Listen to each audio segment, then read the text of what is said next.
Seigneur Lagrange! Oui!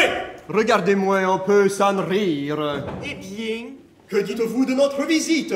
En êtes-vous fort satisfaite? à votre avis, savons-nous sujet de l'être tous deux?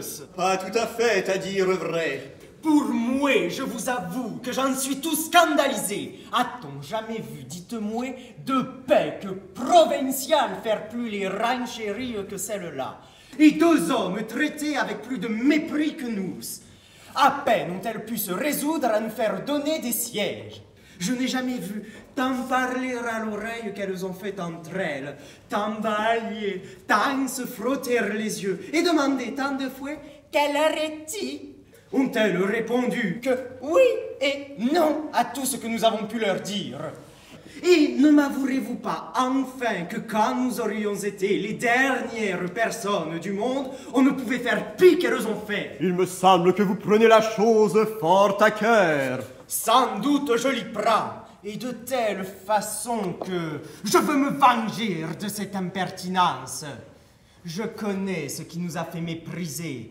L'air précieux n'a pas seulement infecté Paris, il s'est aussi répandu dans les provinces, et nos donzelles ridicules en ont cumé leur bonne part.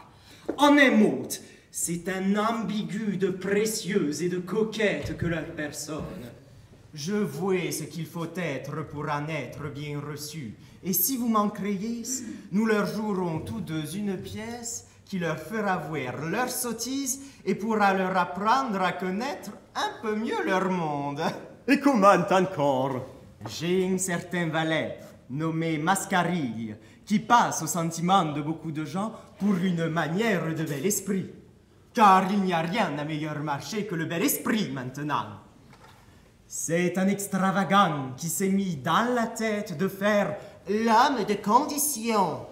Il se pique ordinairement de galanterie et de vers et dédaigne les autres valets jusqu'à les appeler brutos. Eh bien, qu'en prétendez-vous faire? Ce que j'en prétends faire, il faut. Mais sortons d'ici auparavant. Eh bien, vous avez vu ma nièce et ma fille.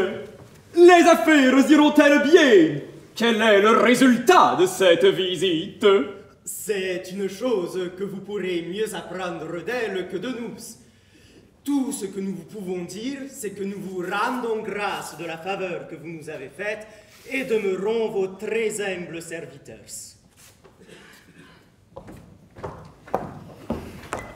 Ouais, il semble qu'ils sortent mal satisfaits d'ici. D'où pourrait venir leur mécontentement? Il faut savoir un peu ce que c'est. Hola! Que désirez-vous, monsieur? Où sont vos maîtresses? Dans leur cabinet? Que font-elles? De la pommade pour les lèvres. C'est trop pommadé. Dites-leur qu'elles descendent.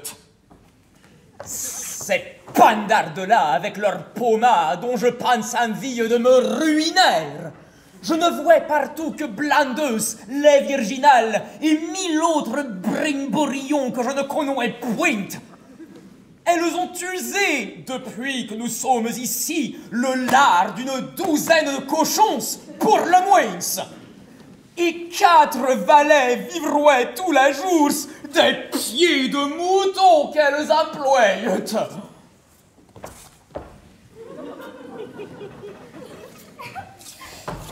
Il est bien nécessaire, vraiment, de faire tant de dépenses pour vous graisser le museau. Dites-moi un peu ce que vous avez fait à ces messieurs, que je les vois sortir avec tant de froideur. Vous avouez-je pas commandé de les recevoir comme des personnes que je voulais vous donner pour maris? Et quelle estime, mon père, voulez-vous que nous fassions du procédé irrégulier de ces gens-là? Le moyen, mon oncle, qu'une fille un peu raisonnable se pût accommoder de leur personne. Et qui trouvez-vous à redire? La belle galanterie que la leur. Quoi, débuter d'abord par le mariage? Et par où veux-tu donc qu'il débute? Par le concubinage? N'est-ce pas un procédé dont vous avez sujet de vous louer toutes deux aussi bien que moi? Est-il rien de plus obligeant que cela? Et ce lien sacré où ils aspirent n'est-il pas un témoignage de l'honnêteté de leurs intentions? Ah, mon père, ce que vous dites là est du dernier bourgeois. Cela me fait honte de vous ouïr parler de la sorte, et vous devriez un peu vous faire apprendre le bel air des choses. Je n'ai que faire ni d'air ni de chanson. Je te dis que le mariage est une chose sainte et sacrée, et que c'est faire un honnête Jeanne que de débuter par là. Mon Dieu, que si tout le monde vous ressemblait, un roman serait bientôt fini. La belle chose que ce serait si d'abord Cyrus épousait Madame et Carence de Plévier fut mariée à Clélie. Tu me fais compter celle-ci. Mon père, voilà ma cousine qui vous dira aussi bien que moi que le mariage ne doit jamais débuter qu'après les autres aventures. Il faut qu'un amant, pour être agréable, sache débiter les beaux sentiments, pousser le doux, le tendre et le passionné, et que sa recherche soit dans les formes. Premièrement, il doit voir au temple, ou à la promenade, ou dans quelque cérémonie publique, la personne dont il devient amoureux. Ou bien être conduit fatalement chez elle par un parent ou un ami, et sorti de là tout rêveux et mélancolique. Il cache un temps sa passion à l'objet d'aimer, et cependant lui rend plusieurs visites où l'on ne manque jamais de mettre sur le tapis une question galante qui exerce les esprits de l'assemblée. Le jour de la déclaration arrive, qui se doit faire ordinairement dans une allée de quelques jardins, tandis que la compagnie s'est un peu éloignée. Et cette déclaration est suivie d'un broucouroux qui paraît à notre rougeur et qui pour un temps bannit l'amant de notre présence. Ensuite, il trouve moyen de nous apaiser, de nous accoutumer insensiblement à un discours de sa passion et de tirer de nous cet aveu qui fait tant de peine. Après cela, viennent les aventures, les rivaux qui se jettent à la traverse d'une inclination établie, les persécutions des pires, les jalousies conçues sur de fausses apparences, les plaintes, les désespoirs, les enlèvements de ce qui s'ensuit. Voilà comme les choses se traitent dans les belles manières. Et ce sont des règles dont en bas de galanterie on ne saurait se dispenser. Mais en venir de but en blanc à l'union conjugale, ne faire l'amour qu'en faisant le contrat du mariage et prendre justement le roman par la queue. Encore un coup, mon père, il ne se peut rien de plus marchand que ce procédé. Et j'ai mal au cœur de la seule vision que cela me fait. Quel diable de jargon entends-je ici? Voici bien du haut style. En effet, mon oncle, ma cousine donne dans le vrai de la chose. Le moyen de bien recevoir des gens qui sont tout à fait incongrus en galanterie. Je m'en vais gager qu'ils n'ont jamais vu les cartes de table. Et que billets doux, petits souhaits, billets galants et jolies bêtes sont des terres inconnues pour eux. Venir en visite amoureuse avec une jambe toute unie, un chapeau désarmé de plumes, une tête irrégulière en cheveux et un habit qui souffre une indigence de rubans. Mon Dieu, quels amants sont ceux-là! Quelle frugalité d'ajustement et quelle sécheresse de conversation!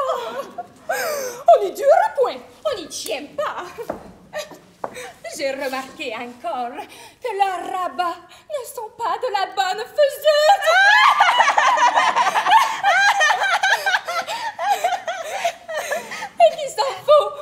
bien gras de mes pieds que la haute chasse ne soit assez large. Je pense qu'elles sont folles toutes deux, et je ne puis rien comprendre à ce baragouin. Catos! Et vous, Madelon? Mais de grâce, mon père, défaites-vous de ces noms étranges et nous appelez autrement. Comment ces noms étranges? Ne sont-ce pas vos noms de baptême? Mon Dieu, que vous êtes vulgaire. Pour moi, un de mes étonnements, c'est que vous ayez pu faire une fille aussi spirituelle que moi. A-t-on jamais parlé dans le beau style de Catos ni de Madelon? Et ne m'avouerez-vous pas que ce serait assez digne de ces noms pour décrier le plus beau roman du monde? Il est vrai, mon oncle, qu'une oreille un peu délicate pâtit furieusement entendre prononcer ces mots-là. Et le nom de Polyxène que ma cousine a choisi est celui d'Aminte que je me suis donné. Ont une grâce dont il faut que vous demeuriez d'accord. Écoutez, il n'y a qu'un mot qui serve. Je n'entends point que vous ayez d'autres noms que ceux qui vous ont été donnés par vos parrains et marraines. Et pour ces messieurs dont il est question, je connais leurs familles et leurs biens, et je veux résolument que vous vous disposiez à les recevoir pour maris. Je me lasse de vous avoir sur les bras. La garde de 2 filles est une charge un peu trop pesante pour un homme de mon âge. Pour moi, mon oncle, tout ce que je vous puis dire, c'est que je trouve le mariage une chose tout à fait choquante. Comment est-ce qu'on peut souffrir la pensée de coucher contre un homme vraiment nu? Souffrez que nous prenions un peu haleine parmi le beau monde de Paris, où nous ne faisons que d'arriver. Laissez-nous faire à loisir le tissu de notre roman, et n'embrassez point tant la conclusion. Il n'en faut point douter, elles sont achevées. Encore un coup. Je n'entends rien à toutes ces balivernes. Je veux être maître absolu, et pour trancher toutes sortes de discours, ou vous serez mariées toutes deux avant qu'il soit peu, ou, ma foi, vous serez religieuses. J'en fais un bon serment.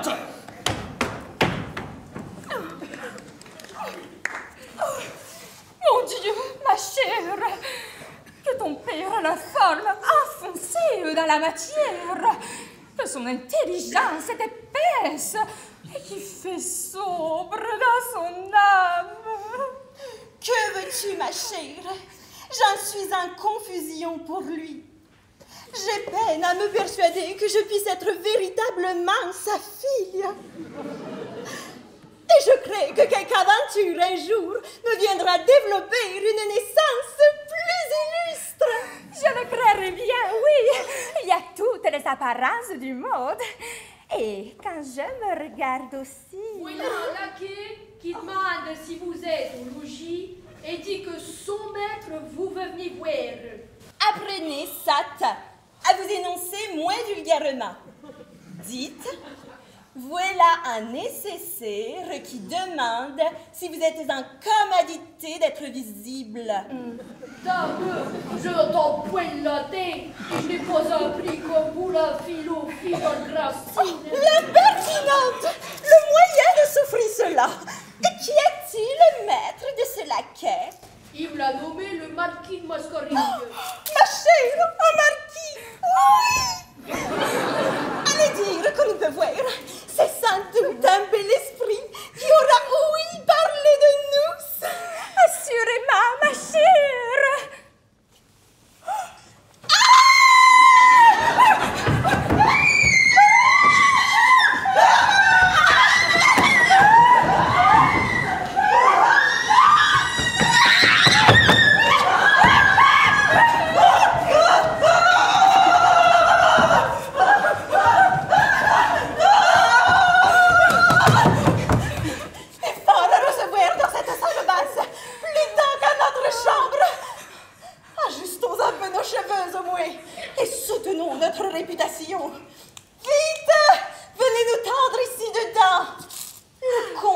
de grâce.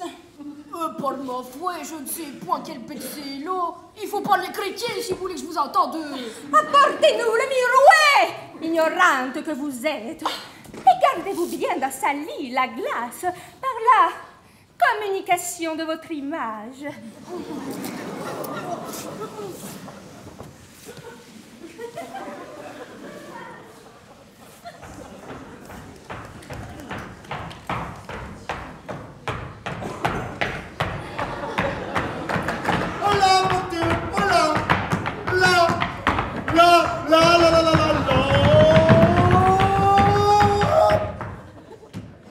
Je pense que ces marrons-là ont essayé de me briser, à force de heurter contre les murailles et les pavés. Dom, ce cloporte était truc. Vous avez voulu aussi que nous soyons entrés jusqu'ici.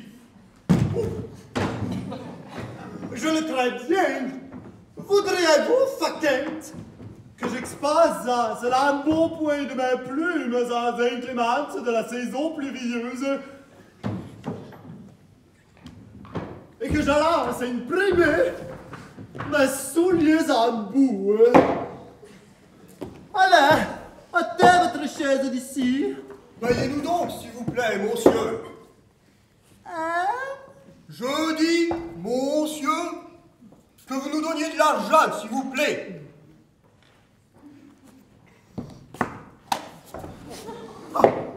Comment un coquin demande de l'argent à une personne de ma qualité? C'est ici qu'on paye les pauvres gens, et votre qualité nous donne-t-elle à dîner? Je vous apprendrai à vous connaître. Ce canaille-là s'ose jouer à moi. Ça, payez-nous vitement. Quoi? Je dis que je veux avouer de l'argent tout à l'heure. Il est raisonnable. Vite donc. Tu parles comme il faut, toi. Mais l'autre est un coquin qui ne sait ce qu'il dit. Tiens, es-tu content? Non, je ne suis pas content. Vous avez donné ta soufflette à mon camarade. Doucement. Tiens, voilà pour les soufflets. On obtient tout de moins quand on s'y prend de la bonne façon. Allez, venez me reprendre tantôt pour aller au Louvre. Petit coucher.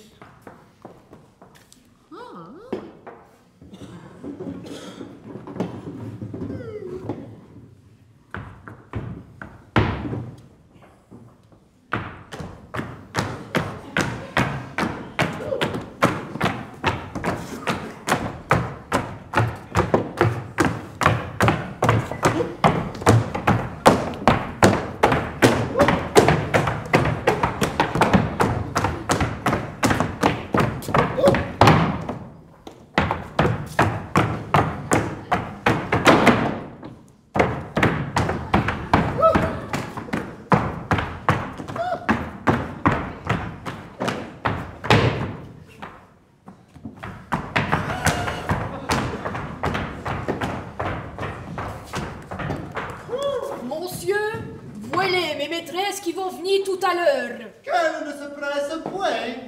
Je suis ici posté comme Mariman pour attendre.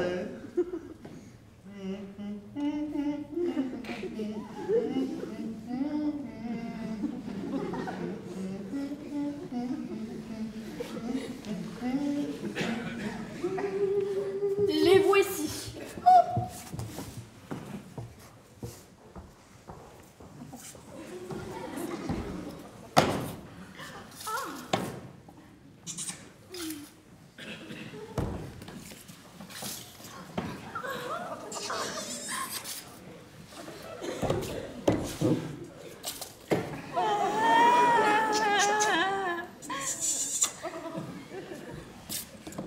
Madame, vous serez surprise, sans doute, de l'audace de ma visite. Mais votre réputation vous attire cette méchante affaire. Elle mérite pour moi d'un charme si puissant que je cours partout après lui. Si vous poursuivez le mérite, ce n'est pas sur notre terre que vous devez chasser. Pour voir chez nous le mérite, il a fallu que vous l'ayez amené.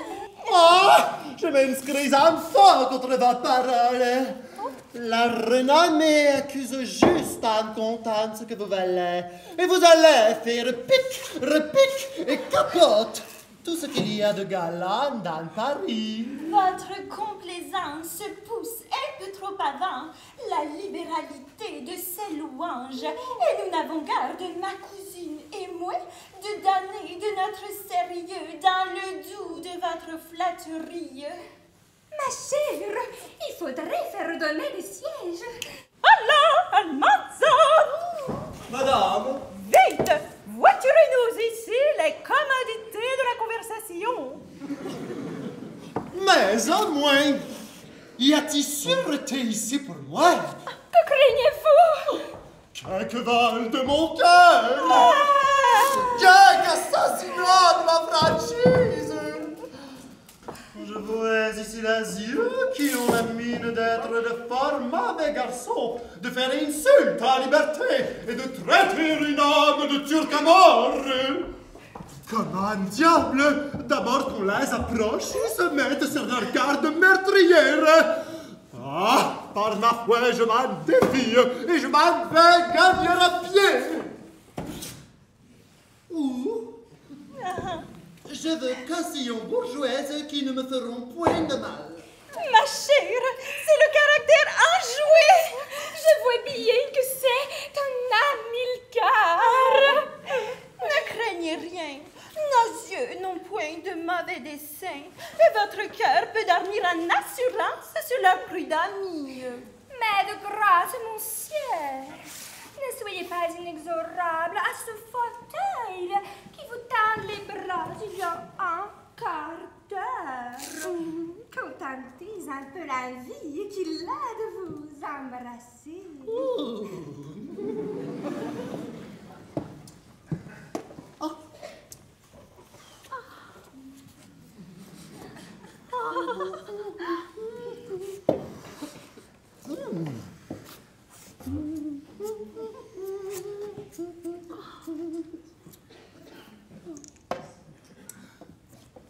Eh bien, madame, que dites-vous de Paris? Et là, qu'en pourrions-nous dire? Il faudrait être l'antipode de la raison pour ne pas confesser que Paris est le grand bureau des merveilles, le centre du bon goût, du bel esprit et de la galanterie. Pour moi, je tiens que hors de Paris, il n'y a point de salut pour les honnêtes gens. C'est une vérité incontestable. Il est fait un peu crotté. Mais nous avons la chaise. Il est vrai que la chaise est un retranchement merveilleux contre les insultes de la boue et du mauvais temps. Vous recevez beaucoup de visites. Quel bel esprit est de votre. Et là, nous ne sommes pas encore connus. Mais nous sommes en passe de l'être et nous avons une amie particulière qui nous a promis d'amener ici tous ces messieurs du recueil des pièces choisies. Et certains autres qu'on nous a nommés aussi pour être les arbitres souverains des belles choses. C'est moi qui ferai votre affaire mieux que personne. Ils me rendent tout visite et je puis dire que je ne me lève jamais sans une demi-douzaine de beaux esprits. Et mon Dieu, nous vous serons obligés de la dernière obligation si vous nous faites cette amitié. Car enfin, il faut avoir la connaissance de tous ces messieurs-là si l'on veut être du beau monde. Ce sont ceux qui donnent le branle à la réputation dans Paris. Et vous savez qu'il y en a tels dont il ne faut que la seule fréquentation pour vous donner bruit de connaisseuse, quand il n'y aurait rien d'autre chose que cela. Mais pour moi, ce que je considère particulièrement, c'est que, par le moyen de ces visites spirituelles, on est instruite de 100 choses qu'il faut savoir de nécessité et qui sont de l'essence d'un bel esprit. On apprend par là chaque jour les petites nouvelles galantes, les jolis commerces de prose et de vers. Et c'est à point nommé, un tel a composé la plus jolie pièce du monde sur un tel sujet. Une telle a fait des paroles sur un tel air. Celui-ci a fait un madrigal sur une jouissance. Celui-là a composé des stances sur une infidélité. Monsieur Untel écrivit hier au soir un ciseau à Mademoiselle Untel, dont elle lui a envoyé la réponse ce matin sur les 8 heures. Un tel auteur a fait un tel dessin. Celui-là en est à la 3e partie de son roman. Cet autre met ses ouvrages sous la presse. C'est là ce qui vous fait valoir dans les compagnies. Et si l'on ignore ces choses, je ne donnerai pas un clou de tout l'esprit qu'on peut avoir. En effet, je trouve que c'est renchéri, c'est le ridicule, qu'une personne se pique d'esprit et ne sache pas jusqu'au moindre petit quatrain qui se fait chaque jour. Et pour moi, j'aurais toutes les hontes du monde s'il fallait qu'on vînt à me demander si j'aurais vu quelque chose de nouveau que je n'aurais pas vu. Il est vrai qu'il est honteux de n'avoir pas des premiers tout ce qui se fait. Mais ne vous mettez pas en peine, je veux établir chez vous une académie de beaux esprits. Et je vous promets qu'il ne se fera pas un bout de verre dans Paris que vous ne sachiez par cœur avant tous les autres. Pour moi, tel que vous me voyez, je m'en escrime un peu quand je veux, et vous verrez courir de ma façon dans les belles ruelles de Paris 200 chansons, autant de sonnets, 400 épigrammes et plus de 1000 madrigaux, sans compter les énigmes et les portraits. Je vous avoue que je suis furieusement pour les portraits. Je ne vois rien de si galant que cela. Les portraits sont difficiles et demandent un esprit profond. Vous en verrez de ma manière qui ne vous déplairont pas. Pour moi, j'aime terriblement les énigmes. Cela exerce l'esprit et j'en ai fait 4 encore ce matin que je vous donnerai à deviner. Les madrigaux sont agréables quand ils sont bien tournés. C'est mon talent particulier. Et je travaille à mettre en madrigal toute l'histoire ramène. Ah, certes, cela sera du dernier bout. J'en retiens un exemplaire au moins, si vous le faites imprimer. Je vous en promets à chacune et d'en y relier. Cela est au-dessous de ma condition, mais je le fais seulement pour donner à gagner un libraire qui me persécute. Je m'imagine que le plaisir est grand de se voir imprimé. Sans doute. Oh, mais à propos, il faut que je vous dise un impromptu que je fis hier chez une duchesse de mes amies que je fus visiter. Car je suis diablement fort sur les impromptus. L'impromptu est justement la pierre de touche de l'esprit. Écoutez donc. Nous y sommes de toutes nos oreilles.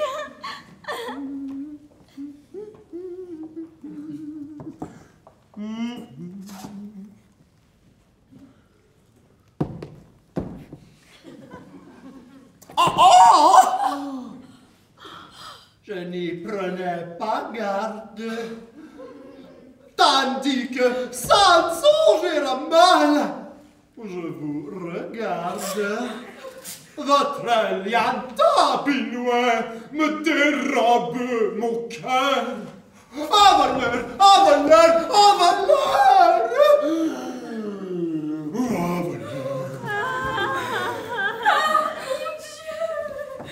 Voilà qui est poussé dans le dernier gala. Tout ce que je fais a l'air cavalier. Cela ne s'empoigne le pédant. Il en est éloigné de plus de 2000 lieues. Avez-vous remarqué ce commencement? Oh, oh! Voilà qui est extraordinaire. Oh! Comme un homme qui s'avise tout d'un coup. Oh! La surprise. Oh! Oui, je trouve ça admirable. Il semble que cela ne soit rien. Ah mon Dieu, que dites-vous? Ce sont là de ces sortes de choses qui ne se peuvent payer. Sans doute. Et j'aimerais mieux avoir fait ce qu'un poème épique. Dieu! Vous avez le goût bon. Je ne l'ai pas tout à fait mauvais. Mais n'admirez-vous pas aussi? Je n'y prenais pas garde. Je n'y prenais pas garde. Je ne m'apercevais pas de cela. Façon de parler naturelle. Je n'y prenais pas garde. Tandis que ça ne songera mal. Tandis qu'innocemment, sans malice, comme un pauvre mouton. Je vous regarde. C'est-à-dire, je m'amuse à vous considérer, je vous observe, je vous contemple. Votre liane tapinouée. Que vous semble de ce mot? Tapinouée, n'as-tu pas bien choisi? Tout à fait billet.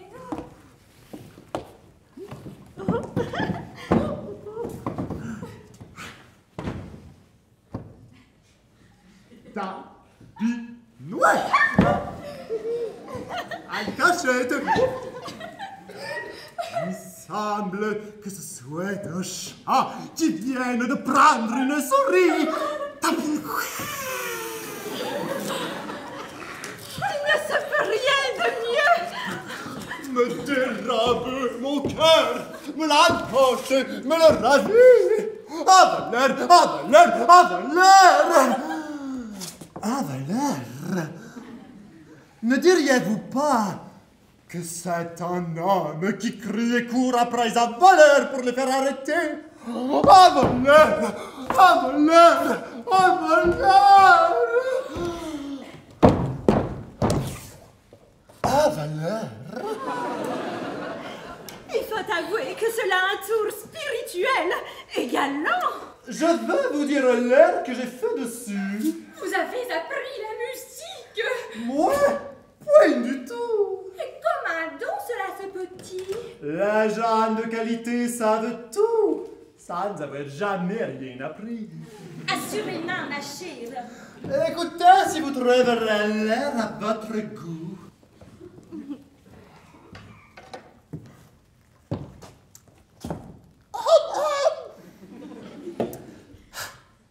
La la la la la.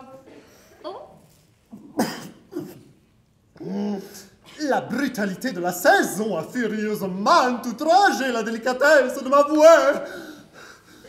Mais il n'importe, c'est à la cavalière.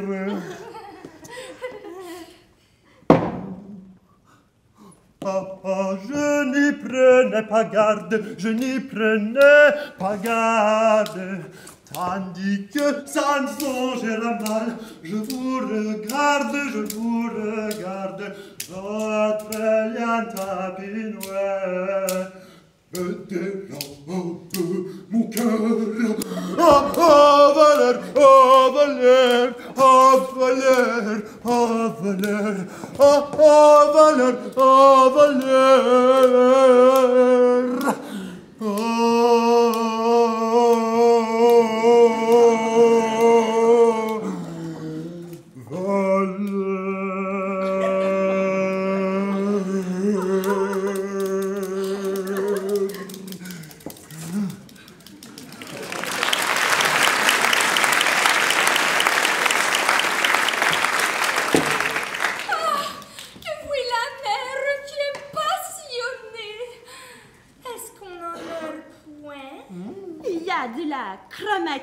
là-dedans.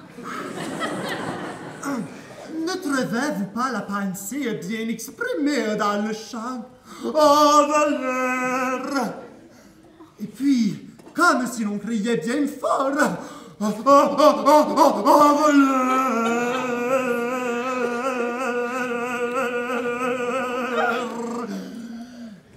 d'un coup, comme une personne essoufflée,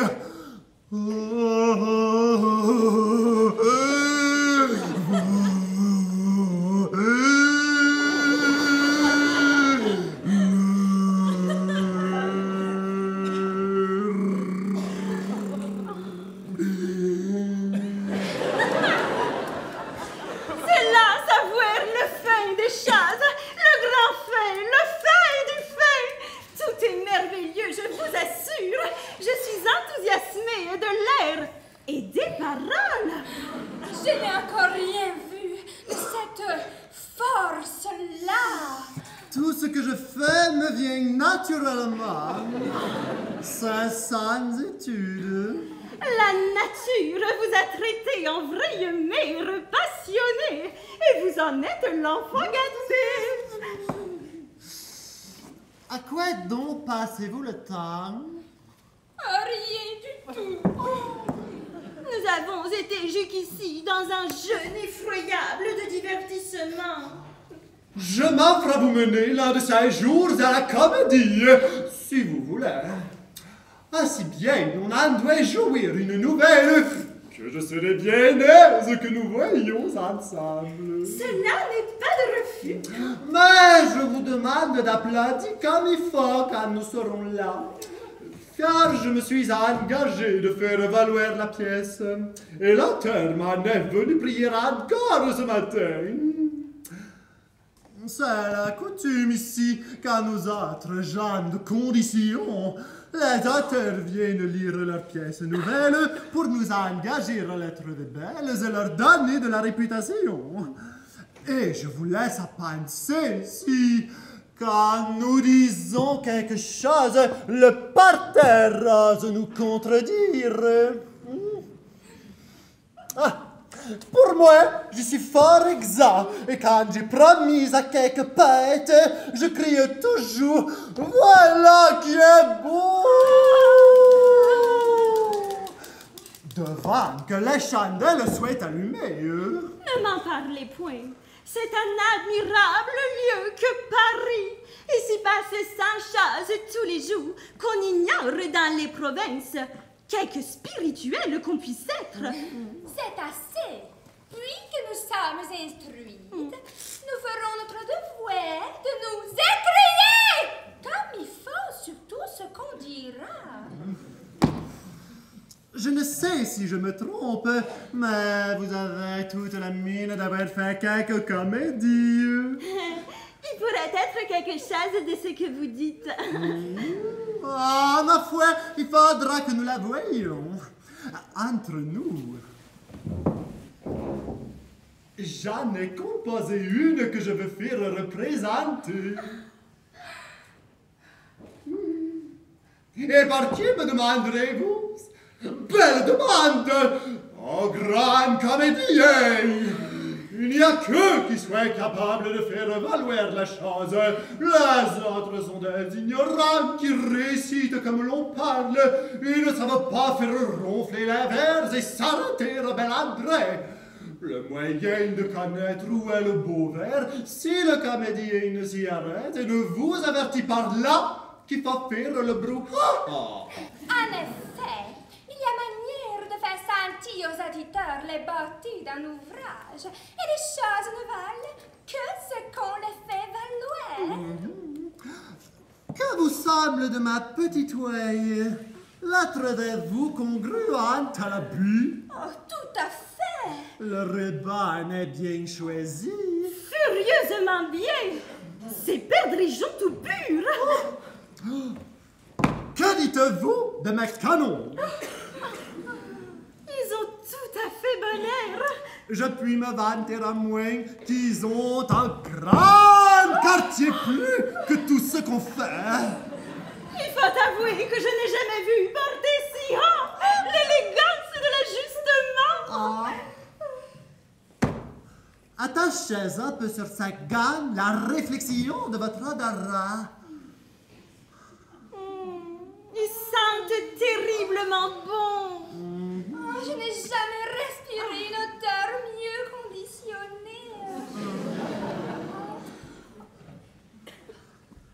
celle-là? Elle est tout à fait de qualité. Le sublime en est touché délicieusement. Vous ne me dites rien de ma plume. Comment la trouvez-vous? Effroyablement belle. Savez-vous que le brin me coûte un louis d'or? Pour moi, j'ai cette manie de vouloir donner généralement sur tout ce qu'il y a de plus beau. Je vous assure que nous sympathisons, vous et moi. J'ai une délicatesse furieuse pour tout ce que je porte. Et jusqu'à mes chaussettes, je ne puis rien souffrir qui ne soit de la bonne ouvrière. Aïe, doucement. Dieu me donne, madame. C'est fort mal amusé. J'ai à me plaindre de votre procédé. Cela n'est pas honnête. Qu'est-ce donc? Qu'avez-vous? Quoi? Toutes deux contre mon cœur en même temps. M'attaquer à droite et à gauche. Ah, c'est contre le droit des jambes. La partie n'est pas égale et je m'en vais crier. Oh meurtre! Il faut avouer qu'il dit les choses d'une manière particulière. Il a un tour admirable dans l'esprit. Vous avez plus de peur que de mal. Et votre cœur crie avant qu'on l'écorche. Comment diable? Il a été écorché depuis la tête jusqu'à pied. Madame, on demande à vous boire. Qui? Le vicomte de Jodelet. Le vicomte de Jodelet? Oui, monsieur. Le connaissez-vous? C'est mon meilleur ami! Faites entrer vitement! Il y a quelque temps que nous ne nous sommes vus et je suis ravi de cette aventure. Le voici! Ah, vicomte! Marquis! Que je suis aise de te rencontrer! Que j'étais joyeux de te voir ici! Baise-moi donc encore un peu, je te prie. Mais tout de même, nous commençons d'être connus. Voilà le beau monde qui prend le chemin de nous venir voir. Ah, madame, agréable que je vous présente ce gentilhomme-ci. Sur ma parole, il est digne d'être connu de vous. Il est juste de venir vous rendre ce qu'on vous doit, et vos attraits exigent leurs droits. Seigneuriaux, sur toutes sortes de personnes. C'est poussé, votre civilité, jusqu'au dernier conseil de la flatterie. Cette journée doit être marquée dans notre almanach comme une journée bien heureuse.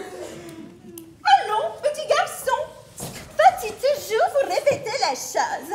Voyez-vous pas qu'il faut le secret d'un fauteuil? Ne vous étonnez pas de voir le vicomte de la sorte. Il ne fait que sortir d'une maladie qui lui a rendu le visage pâle comme vous le voyez. Ce sont fruits des veilles de la cour et des fatigues de la guerre.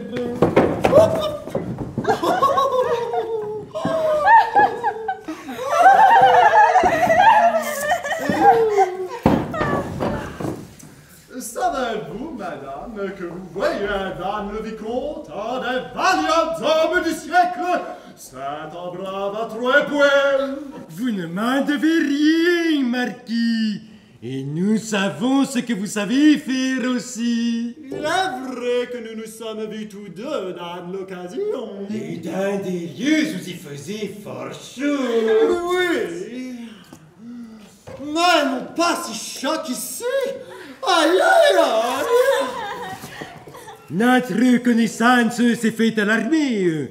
Et la première fois que nous nous vîmes, il commandait un régiment de cavalerie sur les galères de Malte. C'est vrai. Mais vous étiez pourtant dans l'emploi avant que j'y fusse. Et je me souviens que je n'étais que petit officier encore, que vous commandiez 2000 chevaux. La guerre est une belle chose. Mais ma foi, la cour récompense bien mal aujourd'hui les gens de service comme nous. C'est ce qui fait que je veux pendre l'épée au croc. Pour moi, j'ai un furieux timbre pour les hommes d'épée. Je les aime aussi, mais je veux que l'esprit assaisonne la bravoure. Te souviens-tu, vicomte, de cette demi-lune que nous emportâmes sur les ennemis au siège d'Arras? Que veux-tu dire avec ta demi-lune? C'était bien une lune tout entière. Je pense que tu as raison. Il m'en doit bien souvenir, ma foi. J'ai fut blessé à la jambe d'un coup de grenade, dont je porte encore les marques. T'as-tu un peu de grâce? Vous sentirez quelques coups. C'était là. Il est vrai que la cicatrice est grande. Donnez-moi un peu votre main et tentez celui-ci. Là, justement, à derrière de la tête. Y êtes-vous? Oui, je sens quelque chose. C'est un coup de mousquet que j'ai reçu la dernière campagne que j'ai faite. Voici un autre coup qui me perça de part en part à l'attaque de Graveline. Je vais vous montrer une furieuse plaie. Nous le crayons sans y regarder. Ce sont des marques honorables qui font voir ce qu'on est. Nous ne doutons point de ce que vous êtes. Écoute, as-tu là ton carrosse? Pourquoi? Nous mènerions promener cette dame hors de porte et leur donnerions un cadeau. Nous ne saurions sortir aujourd'hui. Ayons donc la violon pour danser. Ma foi, c'est bien avisé. Pour cela, nous y consentons. Mais il faut donc quelques secrets de compagnie. Alors, champagne, Picard, Bourguignon, Cascaret, Basque, la verdure, l'oreille, Provençal et la violette. Oh, diable, soit-il un laquais? Je ne pense pas qu'il y ait gentilhomme en France plus mal servi que moi. Ces canailles me laissent toujours seul. Almanzor, dites aux agents de monsieur qu'ils aillent quérir des violons et nous faites venir ces messieurs et ces dames d'ici près pour peupler la solitude de notre bal. Vicomte. Que dis-tu de ces yeux? Mais toi-même, marquis, que t'ensemble? Moi, je dis que nos libertés auront peine à sortir d'ici les baïonnettes. À moins pour moi, je reçois d'étranges secousses. Et mon cœur ne tient plus qu'un filet. Que tout ce qu'il dit est naturel. Il tourne les choses le plus agréablement du monde. Il est vrai qu'il fait une furieuse dépense en esprit. Pour vous montrer que je suis véritable, je vais faire un impromptu là-dessus. Et je vous en conjure de toute la dévotion de mon cœur, que nous ayons quelque chose qu'on ne fait pour nous. J'aurais envie d'en faire autant. Mais je me trouve un peu incommodé de la veine poétique pour la quantité de saignées que j'ai faites ces jours passés. Que diable est cela? Je fais toujours bien le premier vers, mais j'ai peine à faire les autres. Ma foi, ceci est un peu trop pressé. Je vous ferai un impromptu à loisir que vous trouverez le plus beau du monde. Il a de l'esprit comme un démon. Et du galant et du bien tourné.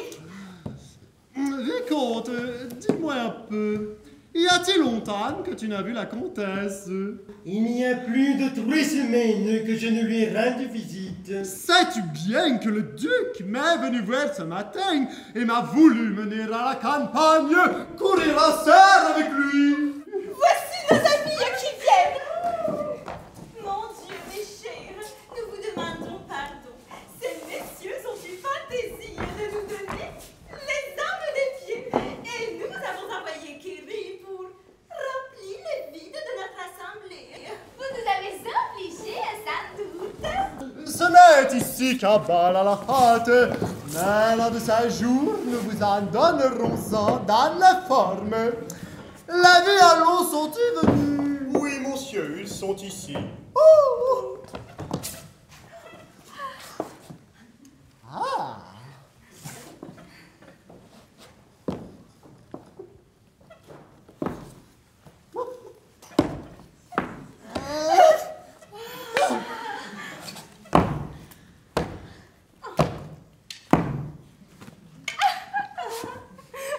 Allons donc, mes chers, prenez place.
Il a tout à fait la taille élégante.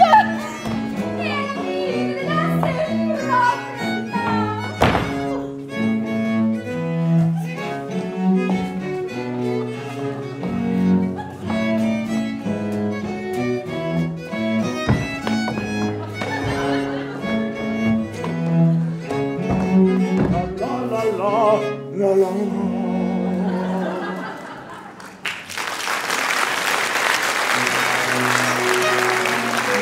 Tranquille de la danse la courante, aussi bien que Mathieu.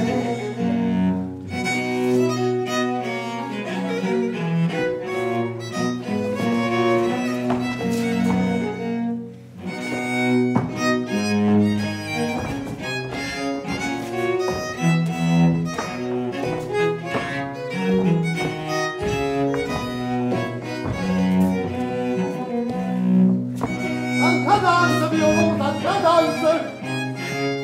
Ah, quelle ignorance! Il n'y a pas besoin de danser avec eux. Le diable vous emporte, vous n'aurez la mesure. La la la la la la la la la la.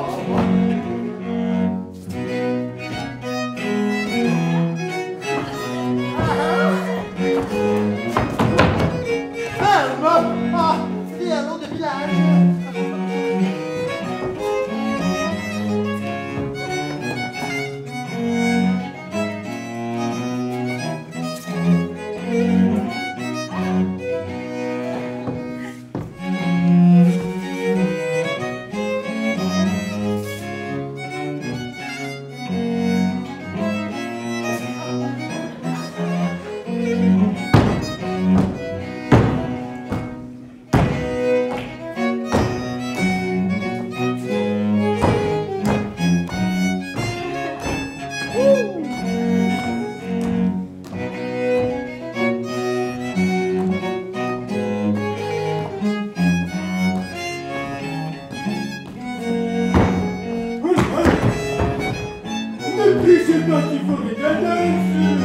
Je ne fais que sortir de maladie.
faites-vous ici? Il y a 3 heures que nous vous cherchons. Aïe, aïe, aïe! Vous ne m'aviez pas dit que la cousine serait ainsi! C'est bien à vous, infâme, que vous êtes à vouloir faire l'homme d'importance! Voilà qui vous apprendra à vous connaître!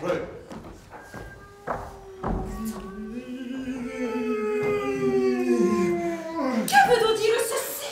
C'est une gazire! Ouais! Vous laissez battre de la sorte! Oh mon Dieu, je n'ai pas voulu faire semblant de rien, car je suis violente et je me serais emporté. Oh. Endurer un affront comme celui-là en notre présence! Ce n'est rien, ne laissons pas d'achever. Nous nous connaissons il y a longtemps et entre amis, on ne va pas se piquer pour si peu de choses. Ma fouet, ma gosse, vous ne vous rirez pas de nous, je vous promets. Entrez, vous autres. Quelle est donc cette audace de venir nous troubler de la sorte dans notre maison? Comment, mesdames, nous endurerons que nos laquais soient mieux reçus que nous, qui viennent vous faire l'amour à nos dépenses et vous donnent le bal? Vos laquais? Oui, nos laquais. Et cela n'est ni beau ni honnête de nous les débaucher comme vous faites. Oh ciel, quelle insolence! Mais ils n'auront pas l'avantage de se servir de nos habits pour vous donner dans la vue. Et si vous voulez vous les aimer, Ce sera ma fouet pour leurs beaux yeux, qu'on les dépouille sur le champ.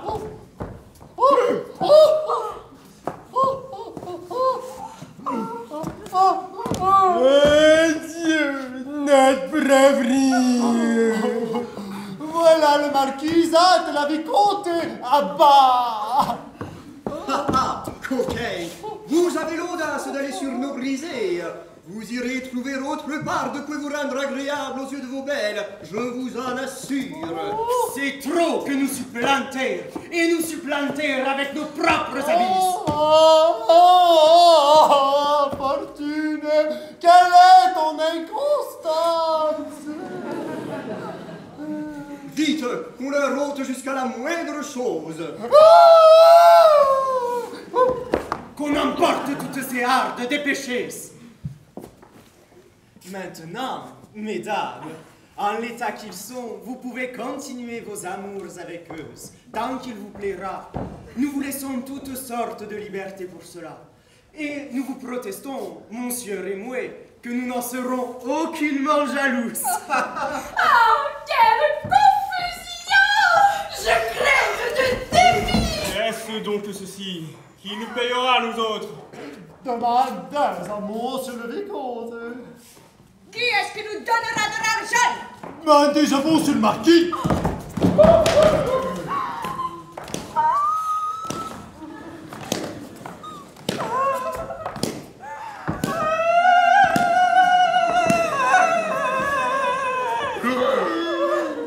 Ah, coquine que vous êtes! Vous nous mettez dans de beaux draps blancs à ce que je vois, et je viens d'apprendre de belles affaires, vraiment, de ces messieurs qui sortent. Ah, mon père, c'est une pièce sanglante qu'ils nous ont faite! Oui, c'est une pièce sanglante, mais qui est en effet de votre impertinence, infâmes! Ils se sont ressentis du traitement que vous leur avez fait. Et cependant, malheureux que je suis, il faut que je boive l'affronte. Ah, je jure que nous en serons vengés, ou que je mourrai à la peine. Et vous, marins, osez-vous vous tenir ici après votre insolence? Traitez comme cela un marquis. Voilà ce que c'est que du monde. La moindre disgrâce nous fait mépriser de ceux qui nous cherissaient. Allons, camarades. Allons chercher fortune autre part. Je vois bien qu'on aime ici que la vaine apparence et qu'on n'y considère point la vertu toute nue.